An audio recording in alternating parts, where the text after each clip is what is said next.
오신 것을 환영합니다. 저는 국형입니다. 안녕하세요. 저는 랍상입니다. 뉴스를 보니까 한국은 태풍이 온다고 그러던데 들으시는 분들께서는 피해 없이 지나가셨기를 바랍니다. 옥형님은 태풍 피해 없으셨나요? 네, 저는 별일 없었습니다. 태풍이 오랜만에 한반도를 관통하게 돼가지고 조금 걱정을 하긴 했는데 태풍이 올라오는 경로의 오른쪽에 있던 영동 지방이나 뭐 영남 지방은 조금 피해가 있었나 보더라고요. 그래도 뭐 이번에는 사망자 없이 지나간 것 같고 지금은 이제 평양을 지난다고 하는데 저야 뭐 출근길이 좀 불편한 정도 그런 정도 뿐이었어요. 다행이네요. 별 피해가 없으셨다니까. 좀 다른 얘기긴 한데 한국은 아무래도 아파트가 가장 대표적인 주거 형태잖아요. 그럼 이제 태풍이 와도 뭐 유리창이 깨진다던가 하는 정도는 걱정할 수 있어도 웬만해서는 뭐 아파트가 무너진다던가 그런 생각은 잘 안 하잖아요.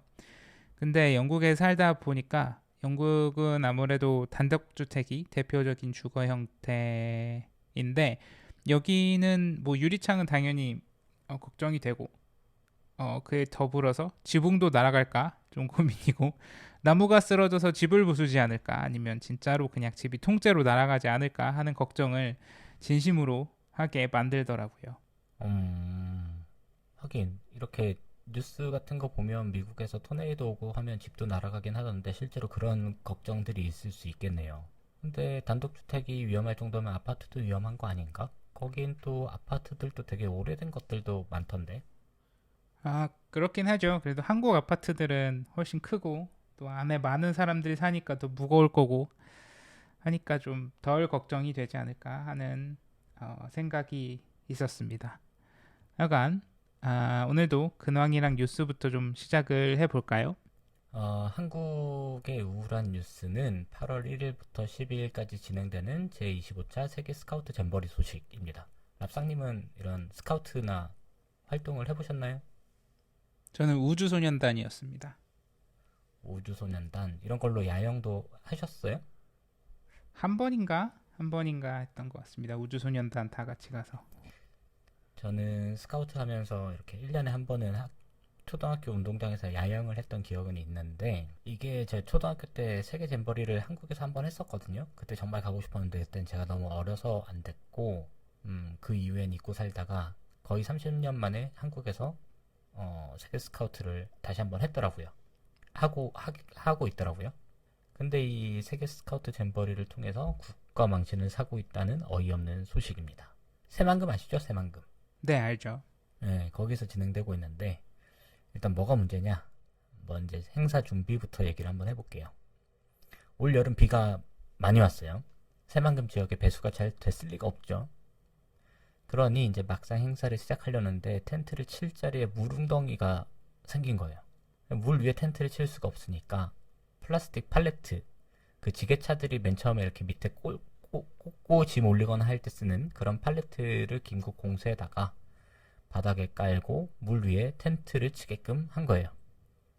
이 무더운 날씨에 물웅덩이에 당연히 모기에 온갖 해충이 득실득실 할 수밖에 없는 거죠. 또 우리나라처럼 덥고 습한 날씨까지. 그러니까 애들이 거기서 픽픽 쓰러질 수밖에 없었던 거죠. 제가 TV를 통해서 봤을 때 쉴만한 그늘이 하나 보이지도 않더라고요. 나무라도 좀 많이 심었어야 하는 게 아닌가 하는 생각이 들었고 행사 준비 때문에 이런저런 우려사항이 작년 국감 때도 지적이 됐었던 부분인데 지난 10월 여가부 국감회의에서 해당 지역구 민주당 의원이 행사장 관련돼서 위에 앞서 언급한 우려사항들을 얘기했더니 여가부 장관은 모두 다 대책이 세워져 있다. 걱정 없다. 이렇게 호언장담까지 했지만 하나도 개선되지 않은 채 행사가 시작된 거죠. 제가 듣기로는 해외 언론에서도 이거에 대한 문제가 많이 리포트 됐다고 하던데 혹시 보셨어요? 네, BBC에서 잼버리 관련된 뉴스가 나왔었습니다.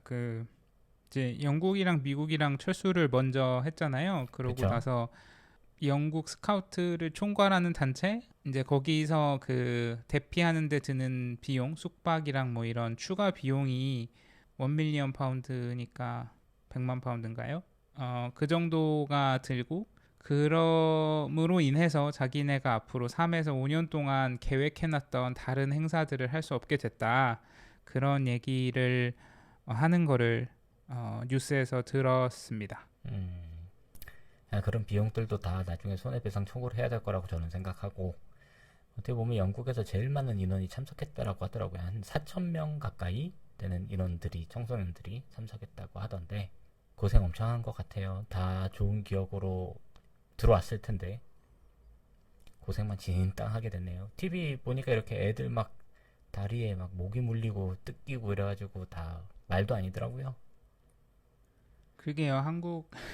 한국도 모기도 많고 벌레도 많고 영국에서 제가 살면서 느낀 게 여긴 모기가 정말 한 마리 저 여기서 모기 한 마리도 못 봤거든요.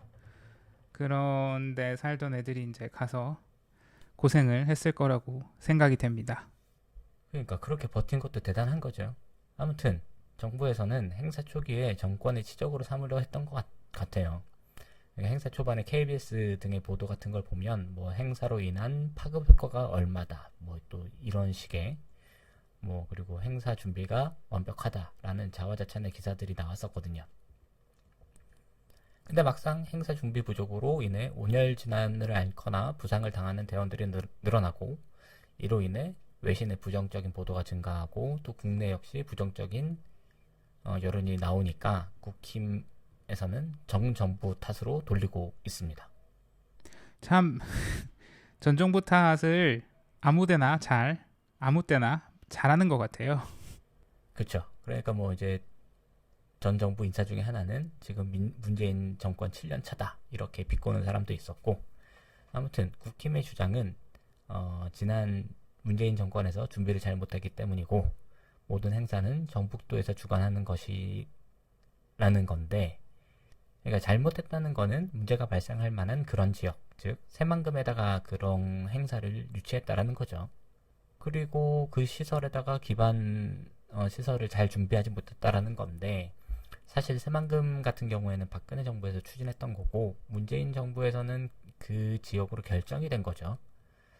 그러니까 새만금을 전 정부에서 지정한 듯한 지적은 틀린 겁니다. 또 전북도가 행사를 준비하는 것은 맞는데 조직위 구성을 보면 조직위원장이 짱이잖아요. 조직위원장이 총 5명인데 여기에 장관만 3명이에요. 여가부, 행안부, 문체부 장관, 거기에 한국 스카우트 연맹 총장, 그다음에 해당 지역을 지역구로 한 김윤덕 의원, 이 5명이고 집행위원장은 전북지사인 김관영 도지사라고 해요. 결국 예산 승인은 여가부에서 하는 거라 전북도 탓만은 할 수 없다는 거죠. 그런데 위원장이 5명이다. 그리고 그 중에 장관만 3이면 누구 하나 컨트롤 타워를 할 수 없는 그런 상황이 또 벌어진 거죠. 매번 컨트롤 타워에 부재가 있네요. 무슨 사건이 발생을 하든. 맞아요. 예, 그러니까 이번에도 컨트롤 타워가 명확하지 않으니 우왕좌왕하는 거죠. 결국 아까 이제 람님 말씀하신 것처럼 미국 단원과 영국 단원이 조기 철수를 결정했고 진행했죠. 영국은 이제 서울로 갔고 미국은 미군 기지로 이동을 했어요. 결국 행사는 중단된 것이나 마찬가지인데 조직위에서 어떤 회유책을 썼는지는 모르겠으나 일부 국가들, 그 외에 제외한 국가들은 남기로 했고, 근데 이 중에 또 디스패치의 탐사 보도죠. 디스패치가 원래 또 거기에 잘 숨어드니까 거기에 숨어들어서 사실 이 행사가 이제 망하기 시작하면서 언론 취재도 금지했거든요. 그랬더니 디스패치가 그 안에 침투해서 취재한 바에 따르면 한국인의 참가비가 한 100만 원 이상인데 행사 종료 때까지 참가하면 일정 금액 페이백이 있다. 이런 얘기가 있더라고요. 어떻게 생각하면 참 창의적이고 당황스럽네요. 어이가 그건. 없죠. 네, 네. 맞습니다. 아무튼 여권과 대통령실의 전 정권 탓과 달리 이들 국가, 그러니까 영국과 미국의 주된 철수 이유는 위생 그리고 보건 문제였어요. 즉 간단하게 얘기하면 더러운 화장실 그리고 부실한 식사입니다. 사실 잼버리라는 게 야영하면서 스스로 해결하는 것들을 체험하는 행사니까 그중 기본적인 위생이라든가 양질의 식사만 잘 제공이 되면 큰 문제 없이 진행될 수 있는 행사거든요. 즉 망하기 힘든 행사라는 겁니다. 청소년들이 세계 각국의 또래 친구들을 만난다는 것 자체로 행사의 절반은 성공인 건데, 그런데 그 행사의 보조적인 화장실 위생이나 아니면 음식을 제대로 양질의 식사를 공급하지 못한다? 아주 그 행사를 진행할 능력조차 없는 거죠. 이런 이런 기사가 터지니까 우리나라 총리가 화장실 청소하는 사진이 언론에 배포되기도 하고, 공무원들을 동원해가지고, 공무원이 무슨 봉입니까? 그 공무원들 동원해가지고 화장실 청소를 시키거나, 아니면 단기 알바를 모집하기도 했다고 해요. 화장실 청소하는 거. 그리고서 뭐 공무원들한테는 식비는 알아서 해라 뭐 이런 식으로 하기도 했고, 화장실 개수만 좀 충분히 확보하고 청소만 잘했어도 이런 불상사는 없었을 텐데 하는 생각이 좀 안타깝고요. 이게 도대체 전 정권과 무슨 상관이 있는지 전 잘 모르겠습니다. 음식도 썩은 달걀이 나온다거나 아니면 식사랍시고 과자나 주고 물도 부족하고, 참 우리나라가 얼마 전까지 선진국 반열에 있네 없네 하다가 이것밖에 안 된다는 게 참 너무 어처구니가 없네요. 그러게요. 여기 외국에 나와서 살다 보면 이제 아직도 한국을 잘 모르는 사람들이 많거든요. 사실 맞아요. 아직 인식이 조금 우리나라 사람들이 우리나라를 생각하는 것 많이 올라오지 않았는데, 거기에다가 이런 것까지 끼얹으면 사실 그런 사람들의 인식이 좋아질래야 좋아질 수가 없잖아요. 그리고 지금 그 잼버리에 참석한 사람들이 전부 상대적으로 어린 학생들인 건데, 그 사람들이 나중에 나이가 들어서 어른이 됐을 때 가질 인식이 어떨지 참, 나 한국에 가봤는데 거기 진짜 힘들더라, 이런 인식만 가지고 가면 앞으로 한국의 미래가 어떻게 될지 좀 걱정이 되네요. 그렇죠. 제 걱정도 딱 그겁니다. 그래서 영국과 미국 단원들이 떠나고 이제 우리나라도 큰일이다 싶은지 대통령부터 나서서 이것저것 대응책을 지시하기 시작했는데요. 뭐 얼음 생수를 무제한 제공이라, 냉방 버스를 제공해서 더위를 피할 수 있게 하라, 이런 지시를 했다고 합니다. 근데 대통령으로 할 지시라고 보기엔 좀 너무 웃기지 않습니까? 물론 좋은 아이디어이긴 한데, 대통령이라면 뭐 모든 자원을 다 몰아줄 수 있게 하거나 아니면 컨트롤 타워를 명확히 하고, 어떻게 보면 좀 그런 브로드한 지시를 내려야지, 이런 디테일한 대응책은 실무진에서나 나올 법한데 말이죠.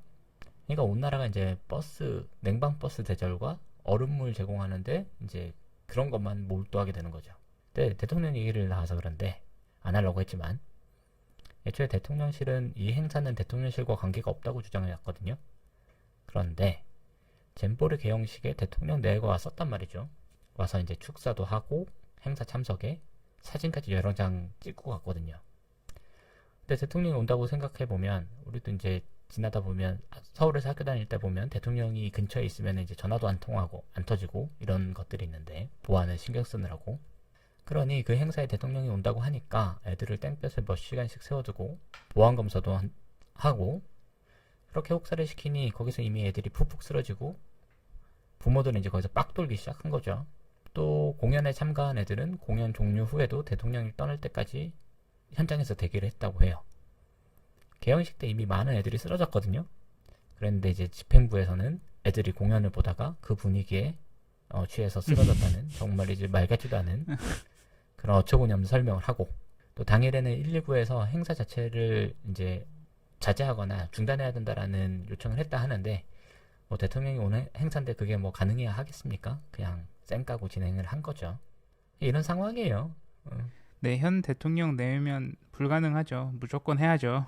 그쵸. 네, 그러니까. 근데 그 외에도 어처구니 없는 상황들은 여럿 있어요. 이상민 해양부 장관이 현장에 왔었거든요. 그 야영지 뗏볕 아래에 있는 수도꼭지를 틀더니, 그 딱 수도꼭지 하나 있었어요. 딱 틀더니 뜨거운 물이 나오니까 온수네 이랬습니다. 아니 거기 온수가 왜 있겠어요? 아니 그런 생각도 못합니까? 이 뗏볕에 있으면 그 찬물이 이 펄펄 끓는 물이 된다는 그런 생각도 못하는 거예요.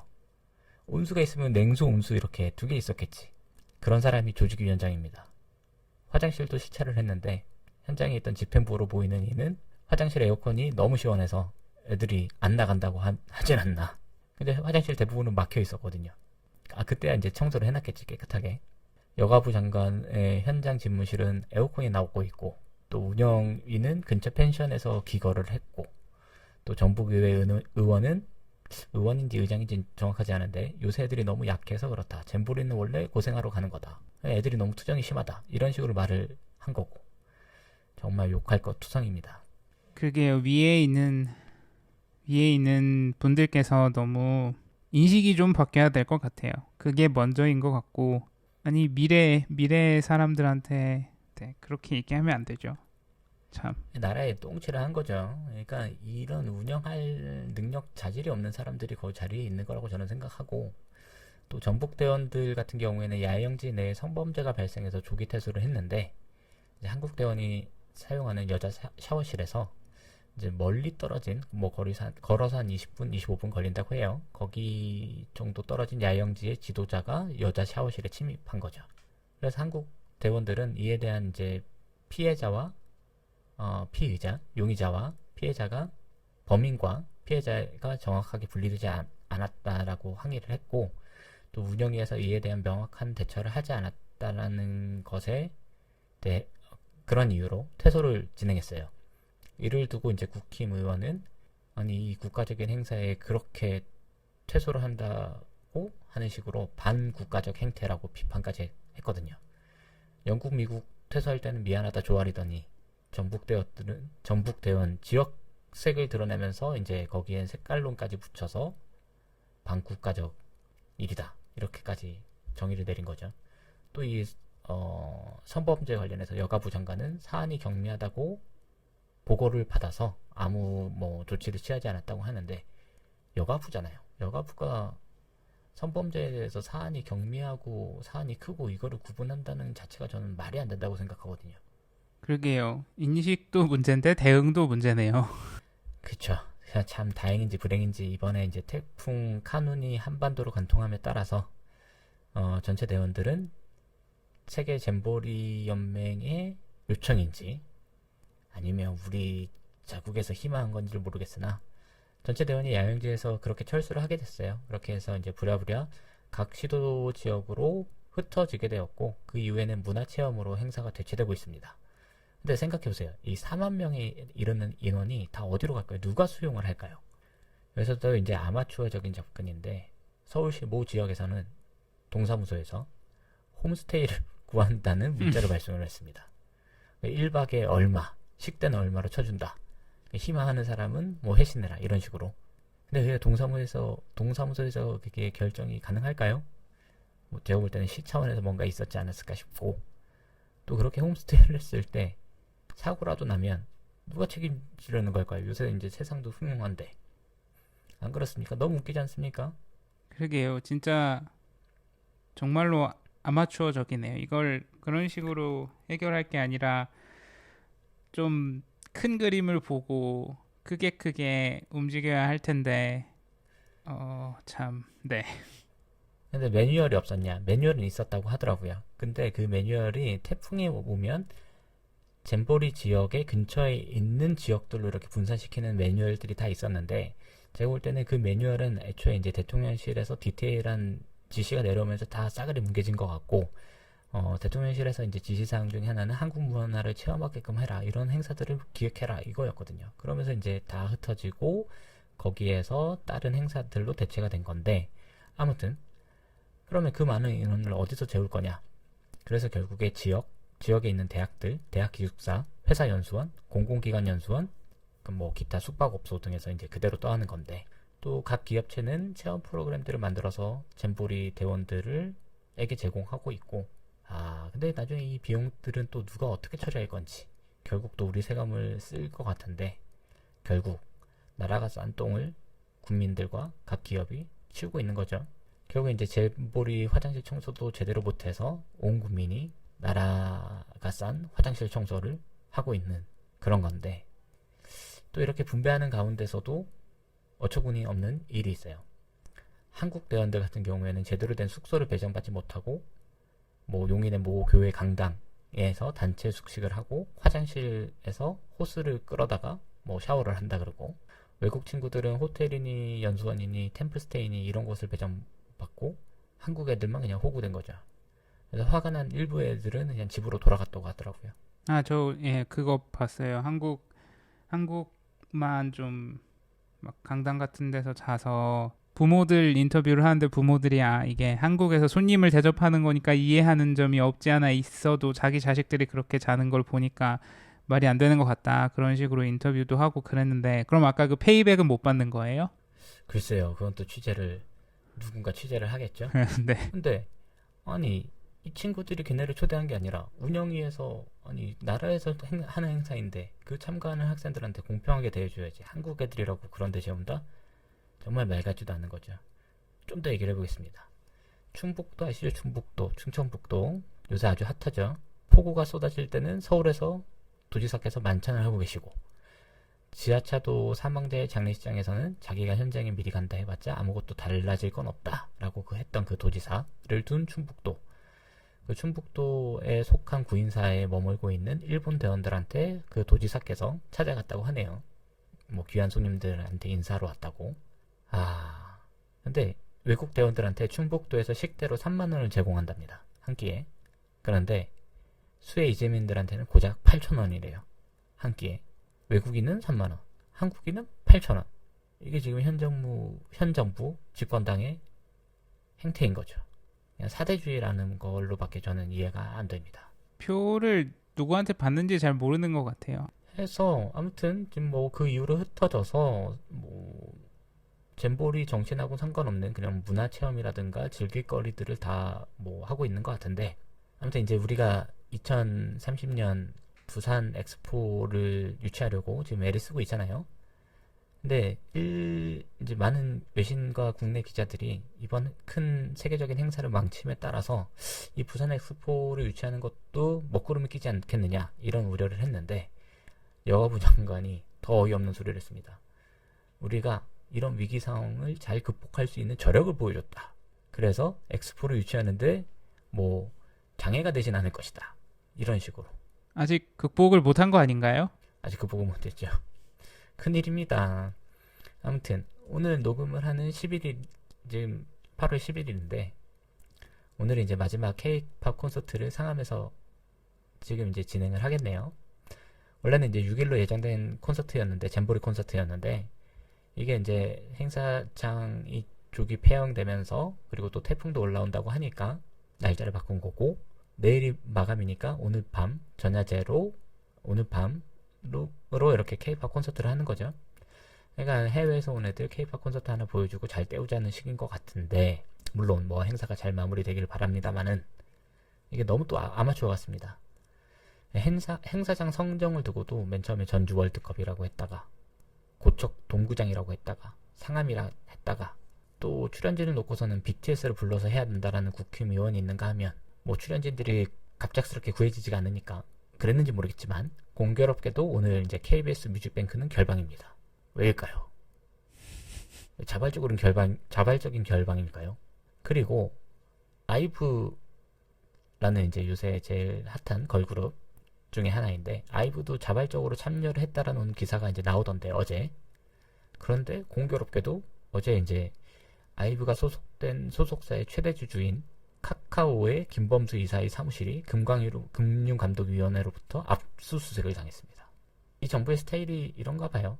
뭐 앞으로는 드러나기로는 자발적이라고 하고선 뒤로는 무슨 일을 벌이고 있는, 아티스트에 대한 인식도 그렇죠. BTS 같은 세계적인 가수도 그냥 부르면 와야 된다라고 생각하는 것 같고, 아무튼 하이브는 BTS 대신 BTS를 못 보내니까 8억 원 상당의 BTS 포토카드를 기부했다고 하고, 거의 뭐 관객들한테 다 나눠줄 수 있는 정도라고 하나 봐요. 그렇게 준비를 한 것 같고, 아무튼 오늘 행사까지 아무 탈 없이 잘 마무리되고 그 대원들이 내일부터 출국인데 잘 각자의 나라로 잘 돌아갔으면 하는 바람이고, 앞으로 이제 행사가 끝난 후에 한동안 이 망한 행사로 인해서 더 시끄러워질 예정이라고 생각합니다. 네, 참 뭐 잼볼이랑은 다른 얘기긴 하지만 이 아티스트에 대한 인식도, 제가 우연히 어제 뭐 다른 걸 보다가 무슨 뭐 이게 진짜인지 어떤지 모르겠는데 서태지에 대한 얘기가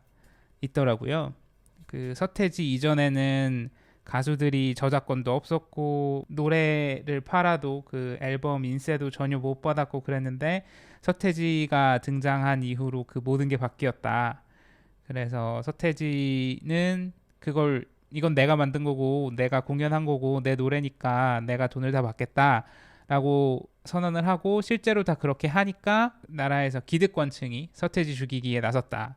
뭐 그런 일이 있었다라고 하는 그런 자료를 봤었는데 아직도 그 인식이 사실 많이 바뀌지 않은 것 같아요. 가수들을 아티스트라고 생각하지 않고 뭐랄까 광대죠, 광대. 딴따라 네, 수준으로만 취급하는 거죠. 그렇게 생각하는 인식이 좀 바뀌어야 될 것 같아요. 그래야 우리나라도 좀 사실 이미 케이팝 문화는 전 세계로 뻗어 나가고 있는데 막상 그 본고장인 한국에서만 인식이 참 수준이 낮다라고 해야 되는 것 같아요. 그러니까요. 어처구니가 없습니다. 영국은 어떤 소식 있나요? 네, 영국 얘기도 좀 해보죠. 그 저번 시간에 이제 뭐 이상기후 이런 얘기 했었는데 영국에서 여전히 산불 이야기가 되게 많이 나와요. 영국 내 산불은 아니고 유럽 국가들에서 들려오는 소식이 많은데 그 영국 여름에 휴가철에는 사람들이 대부분 따뜻한 유럽으로 휴가를 많이 가거든요. 뭐 스페인이나 그리스나. 근데 올해 유럽이 엄청 뜨거웠거든요. 이상 기온 때문에. 그 때문에 이제 휴양지에서 산불이 나고 사람들이 대피하는 그런 사태들이 많이 발생을 했었습니다. 휴가 갔는데 산불이 타오르고 있으면은 시겁하겠네요. 그니까요. 아마 한국에도 소식이 전해졌지 싶은데 그리스 로도스 섬 산불 때문에 영국인들도 많이 대피를 했고 또 본국으로 돌아오고 그랬던 것 같습니다. 7월 말인가 그랬던 것 같고요. 또 포르투갈에서도 크게 불이 났다고 엊그저껜가 이제 뉴스에 나오는 거를 봤었는데 그리고 가장 최근에는 어젠가요? 그젠가요? 유럽은 아니지만 하와이에서도 불이 크게 나서 미국에서 무슨 비상사태를 선포했다 그런 보도가 있는 걸 봤습니다. 와, 요새는 진짜 재앙입니다, 재앙. 전 세계적으로 뭐 이런 일들이 너무 발생하니 참 큰일이네요. 네, 정말 그렇습니다. 이거 말고도 최근에는 노던 아일랜드에서 개인정보 유출 사고가 크게 있었는데요. 이게 전 잘 이해가 안 가는 게 유출이 무슨 해킹이나 그런 걸로 일어난 게 아니라 단순 사고였다고 하거든요. 실수.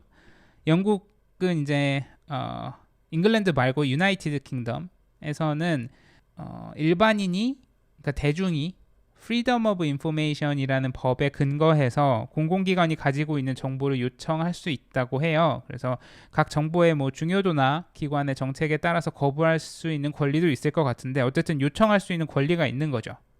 음, 그러니까 공무원한테 뭐 이런저런 정보를 쉽게 요청할 수 있다. 네, 맞습니다. 그래서 이번 사건에서 요청이 된 건 노던 아일랜드 경찰한테 한 대중이 어떤 직위에 몇 명의 직원이 있는지 뭐 이런 걸 알려달라고 요청을 보냈다고 해요. 뭐 이유는 잘 모르겠는데 그럼 답장에 예상되는 답장은 뭐 형사가 몇 명이 있고 또 다른 직위가 있으면 거기에 몇 명이 있고 이렇게 그냥 뭐 표를 하나 줬으면 되는 건데 이 답장에 모든 직원의 노던 아일랜드 경찰의 모든 직원의 신상 정보가 담긴 그냥 그 커다란 엑셀을 그냥 줬다고 합니다. 아싸라네요. 이런 뭐 교육이 안 된 겁니까? 보안 교육 같은 게? 그러게 말이에요. 경찰에서는 그걸 소스 데이터라고 부른다고 하는데 어떤 이유에서든 이 대중의 프리덤 오브 인포메이션 법에 근거하더라도 공개돼서는 안 되는 개인 정보들이 다 담겨 있었던 엑셀 스프레드시트였던 거죠. 그리고 더더군다나 이제 문제가 되는 건 유럽에서 이제 한창 GDPR 그러니까 유럽연합으로부터 출발된 것으로 알고 있는데 개인정보를 이제 어떻게 관리해야 하고 보관해야 되고 그런 규정이 있는데 그런 규정에 따르면 고용주가 이런 정보를 가지고 있을 수는 있으나 취급 시 보안을 철저하게 이런저런 절차를 따라야 한다라는 게 있을 텐데 사실 그냥 엑셀 시트를 줬다는 건 이런 게 전부 다 무시가 된 거죠. 아니, 얼마 전 이제 기사 봤을 때는 미국 군사 기밀이 동맹국한테 전달된다는 게 도메인 주소를 잘못 써서 적국한테 이렇게 간 케이스들은 봤었거든요. 음, 참 어이가 없네요. 여기도 근데 그러면 그걸 받은 사람이 그걸 공개를 했나요? 처벌받을 텐데, 처벌받을 것 같은데. 그게 원래 모든 Freedom of Information 리퀘스트로 공개된 데이터가 포함되는지는 모르겠는데 영국의 What Do They Know라고 하는 이런 Freedom of Information으로 공개된 데이터를 공개하는 사이트가 있대요. 그래서 여기에 이 엑셀 시트가 자기는 그냥 받은 거니까 그 엑셀 시트가 그대로 몇 시간 동안 공개가 되었었다고 합니다. 그래서 그 몇 시간 후에는 이제 노던 아일랜드 경찰이 인식을 하고 요청을 해서 내려갔다고는 하는데 인터넷이라는 게 사실 몇 초만 올라와 있어도 늦었지. 다 아카이브가 될 테니까요. 늦었죠. 다 끝났지.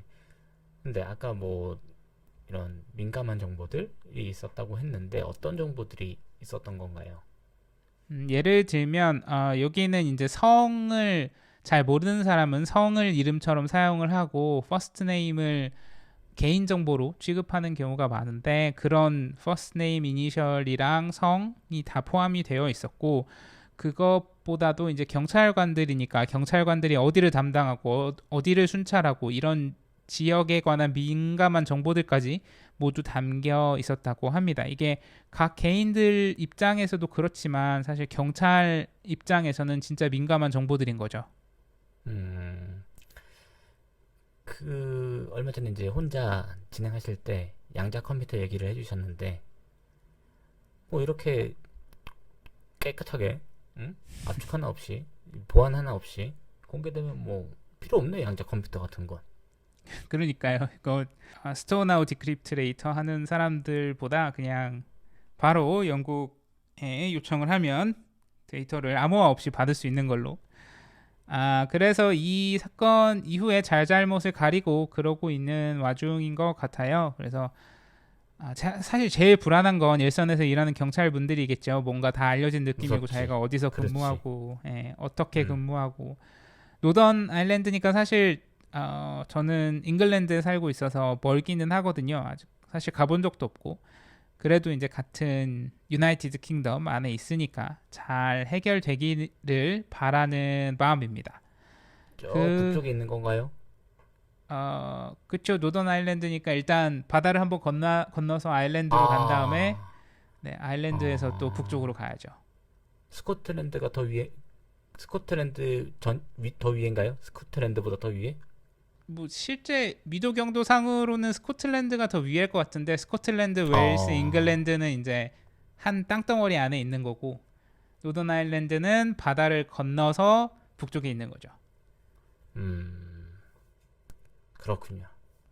그럼 오늘은 돈 벌어 떠나자는 스킵하고, 왜냐면 망부리 얘기로 시간을 다 써버렸기 때문에 테크랍으로 바로 넘어가는 걸로 할까요? 네, 사실 저는 오늘은 테크 설명은 아니고 그래도 뭔가 과학 생명인지 어딘가 중간쯤에 있는 이야기를 좀 해볼까 합니다. 무슨 이야기를 하실 건가요? 네, 제가 저번 화에 이제 곧 한국에 들어간다. 그게 이제 이번 주거든요. 네. 제가 이번 주에 한국에 들어가는데 욱형님 유럽이나 미국 많이 여행 다니셨었으니까 여행 다니실 때 시차 적응은 잘 하시는 편이세요? 시차가 이제 나이가 드니까 잘 안 돼요. 20대 때는 진짜 한 2시간, 3시간이면 딱 돌아왔는데 30대는 한 2, 3일 걸리는 것 같고 이제 그 이상 넘어가니까 한 2-3달 걸리는 것 같아요. 최소 한 달은 가는 느낌입니다. 네, 사실 저도 잠이 좀 많은 편이기도 하고 또 일정한 시간에 일어나고 자고 그러는 걸 선호하는 편이라서 시차에 굉장히 민감하고 힘들어하는 편인데 그 얼마 전에 이제 제가 혼자 방송을 하게 된 것도 미국 출장 때문이고 그리고 제가 이제 일주일 미국 출장 끝나고 일주일 영국에 돌아왔다가 이번에 또 한국을 가니까 사실 지금 지구를 한 바퀴 빙글 돌고 있는 건데 미국 갔을 때는 마지막 날까지 시차 적응이 안 되더라고요. 그래서 막 새벽 3시에 일어나고 그랬고 또 영국에서는 이제 4일차 지나니까 조금 집에 있어서 그런지 좀 편안한 마음에 좀 이제 시차 적응이 될 만했는데 이제 또 다시 한국에 들어가서 시차 적응을 해야 될 것 같습니다. 그러게 힘들겠네. 짧은 기간에 너무 뺑뺑 도네. 네, 그래서 이걸 좀 잘하는 방법이 없나 싶어서 그 유럽 시차 적응 잘하는 법 이렇게 검색을 해봤거든요. 네. 근데 사실 내용이 다 비슷해요. 뭐 물을 많이 마셔라. 술이랑 커피는 마시지 마라. 낮잠 너무 피곤하면 낮잠을 짧게 자라. 뭐 며칠 전부터 도착 국가 시간에 조금씩 맞춰 가라. 근데 뻘소리네. 이게 말이 안 되는 게 회사 다니면서 어떻게 도착 국가 시간에 맞춘다는 건지 현실적으로는 말이 안 되는 조언들이 있는데 뭐 다른 것들은 멜라토닌인가요? 그런 걸 먹으면 승무원분들은 이제 그런 걸 많이 드신다고 하는데 뭐 사실 한국에서는 또 그게 반입이 안 된다고 하더라고요. 영국에서는 또 구매가 또 안 되고 그래서 어쨌든 현실적인 조언은 아닌 것 같고 그래서 조언을 찾는 데는 실패를 했습니다. 멜라토닉이 뭐죠? 난 처음 들어보는데. 멜라토닌이 아, 호르몬인데 멜라토닌. 그거를 먹으면 이제 잠을 오게 만드는 거였나 뭐 그런 거였던 것 좀 같은데 약으로 하는 건 좀 그렇다. 아무튼 아무래도 무슨 방법이 네. 있는 것 같진 않네요. 시차 적응을 위한. 네, 그러다가 기사를 하나 봤는데 그 기사에서 영국에서 한국으로 가는 여행이 시차 적응이 가장 힘든 여행 중 하나라고 하더라고요. 반대는 상대적으로 쉽고. 왜죠? 왜지? 그게 일단 기본적으로 시작은 어떤 사람의 신체가 생각하는 하루가 24시간이 아니라 24시간 30분이라고 하거든요. 이게 뭔 말이냐면 사람을 동굴에 또는 뭐 어두운 방 안에 두고 이제 몸이 생각하는 하루를 측정을 하면 그게 24시간이 아니라 24시간 30분이 된다는 거죠. 그건 좀 이해했어요. 우리 뇌의 한가운데 이제 식교차상핵이라는 부분이 있는데 이게 이제 고유의 생체 시계를 가지고 있어서 이 24시간 30분을 카운팅을 하고 있는 건데 이런 사실을 바탕으로 해서 미국의 메릴랜드대 전자컴퓨터공학과 어떤 연구실에서 시뮬레이션을 했대요. 그 뭔가 수식을 만들어서 이런 생체 리듬을 시뮬레이션 하는 수식을 만들어서 시뮬레이션을 했는데 그래서 어떤 때는 시차 적응이 쉽고 어떤 때는 어렵고 이런 걸 좀 연구를 했다고 해요. 그럼 매일 30분은 그냥 없어지고 다시 리셋되는 건가? 웃기네. 아무튼 좀 흥미로운 연구긴 한데 그래서요? 연구 결과가 어떤가요? 그래서 이제 큰 그림에서의 결론은 자기가 사는 데서 동쪽으로 여행할 때보다 서쪽으로 여행할 때가 시차 적응이 좀 더 쉽다. 이게 큰 결론인 거고. 이 왜 그러냐면 서쪽으로 여행을 하면 시간이 늦어지잖아요. 예를 들어 한국에서 음, 영국으로 가면 서쪽으로 여행하는 거니까. 그럼 영국은 같은 날짜 같은 시간이 한국보다 더 늦게 오니까 이제 늦어지는 거죠. 그리고 반대로 동쪽으로 가면 물론 날짜 한국에서 출발을 하면 날짜까지 따지면 더 늦어지는 거기는 한데 그냥 하루의 시간만 놓고 보면 사실 더 빨라지는 거거든요. 예를 들어서 뭐 미국 서부를 간다. 그러면 한국이 16시간이 빠르니까 비행기를 타고 11시간, 12시간을 가도 미국에서 같은 날짜의 시간이 더 앞으로 가 있는 시간을 버는 듯한 그런 일이 생기잖아요. 그렇긴 한데 아니 어차피 내가 살고 있는 24시간 늘 한결같은데 뭐 비행기 안에 있다고 해서 시간이 안 가는 것도 아니고 뭐 그렇죠? 해 지는 시간이 한국에서 7시에 진다고 미국에서 7시에 지라는 법도 아니고 그렇죠. 좀 이상한데 그래서 아무튼 이게 서쪽으로 여행을 할 때는 늦어지는 거고 동쪽으로 갈 때는 빨라진다. 이 차이가 사실 그 좀 더 힘들고 좀 더 쉽고의 차이를 만드는 건데 사람이 자는 시간을 생각을 해보면 이제 서쪽으로 한국에서 영국으로 간다고 치면 뭐 서머타임 따라서 다르지만 9시간 차이가 난다고 해보면 9시간을 늦게 자면 되잖아요. 그쵸 그게 이제 생체 시계를 늦추는 거죠. 음, 그 반대로 미국 서부는 8시간이 빠르게 되는 거니까 하루의 시간만 놓고 보면 8시간은 생체 시계를 당겨야 한다는 말이죠. 예. 첫 번째 이게 서쪽이 더 쉬운 건 생체 시계를 미루는 게 그러니까 안 자고 버티는 게 잠이 안 오는데 자려고 노력하는 것보다 일반적으로 쉽다는 사실이 첫 번째가 있고요. 두 번째는 아까 생체 시계가 24시간 30분이라고 했잖아요. 정확히 24시간이 아니라 네. 그 30분 차이가 생체 시계를 미룰 때는 도움이 된대요. 늦출 때는 무슨 소리냐 하면 1시간을 늦게 자면 생체 시계 입장에서는 아까 말씀하신 것처럼 리셋되는 게 아니라 생체 시계 입장에서는 1시간 30분이 조절이 된 것 같은 효과가 있다고 해요.